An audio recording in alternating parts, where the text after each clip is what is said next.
ময়মনসিংহের ভালুকায় বিএনপির ভারপ্রাপ্ত চেয়ারম্যান তারেক রহমান কর্তৃক উপস্থাপিত রাষ্ট্রকাঠামো মেরামতের ৩১ দফা গণমানুষের কাছে পৌঁছে দিতে এবং বাংলাদেশের জাতীয়তাবাদী শ্রমিক দল ৩ নং ভরাডোবা ইউনিয়নের ১, ২ ও ৩ নং ওয়ার্ড শ্রমিক দলের কর্মী সমাবেশ অনুষ্ঠিত হয়েছে।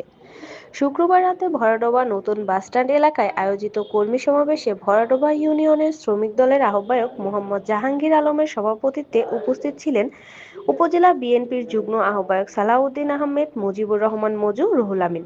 প্রধান বক্তা হিসেবে উপস্থিত ছিলেন শ্রমিক দলের সভাপতি আলহাজ শৌমিক হাসান সোহাগ। বিশেষ বক্তা হিসেবে উপস্থিত ছিলেন উপজেলা শ্রমিক দলের সাধারণ সম্পাদক মোহাম্মদ সুজন।